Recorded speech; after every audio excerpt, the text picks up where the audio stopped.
சினிமாவின் மெல்லிசை அரசி என அனைவராலும் கொண்டாடப்படுபவர் தான் பின்னணி பாடகி சுசிலா. குறிப்பாக இந்திய துணைக்கண்டத்திலேயே அதிகமான பாடல்களை பாடிய பாடகி இவர் தான் அப்படின்னே சொல்லலாம்.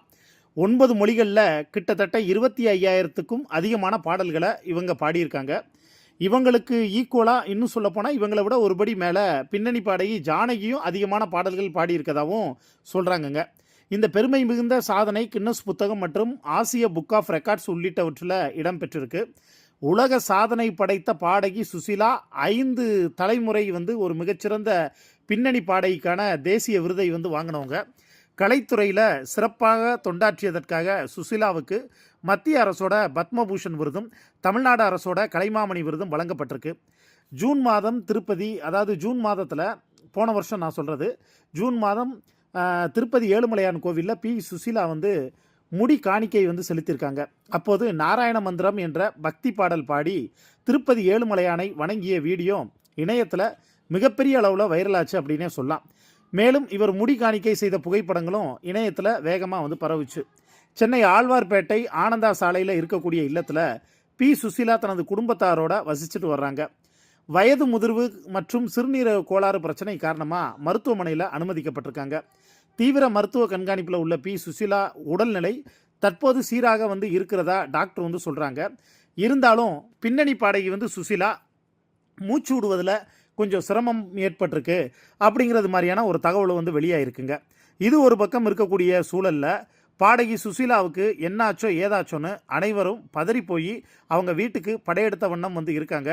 போலீஸாரும் பாதுகாப்புக்காக அவங்க வீட்டு முன்னால் குவிக்கப்பட்டிருக்காங்கங்க.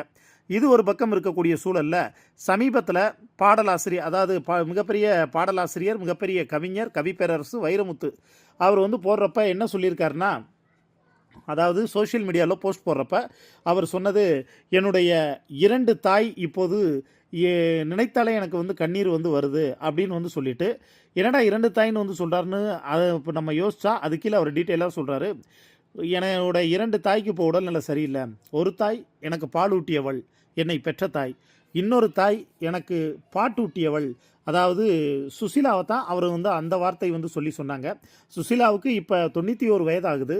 பின்னணி பாடகி அவங்களுக்கு தமிழ், தெலுங்கு, கன்னடம், மலையாளம், ஹிந்தி, பெங்காலி, ஒரியா, சமஸ்கிருதம், துளு, படாகா, சிங்களம்னு கிட்டத்தட்ட 12 மொழிகளுக்கு மேலே இவங்க பாடியிருக்காங்கங்க.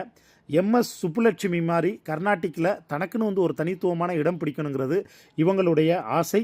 இருந்தாலும் 5 தலைமுறையில் அப்போ இருக்கக்கூடிய பாடகர்கள்லேருந்து இப்போ இருக்கக்கூடிய பாடகர் வரைக்கும் எல்லாரும் கூட பாடியிருக்காங்க. 1970களுக்கு அப்புறமா இவருடைய உடல்நிலையில் பிரச்சனை ஏற்பட ஆரம்பித்தது. அதுக்கப்புறம் கொஞ்சம் கொஞ்சமாக திரைத்துறையை விட்டு ஒதுங்க ஆரம்பித்தாங்க.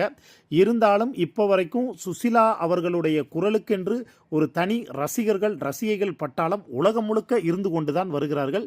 பின்னணி பாடகி சுசிலாவினுடைய பாடலில் உங்களுக்கு மிகவும் பிடித்த பாடல் என்ன பாடல் அப்படிங்கிறத கீழே இருக்கக்கூடிய கமெண்ட் பாக்ஸில் மறக்காம மென்ஷன் பண்ணுங்கள்.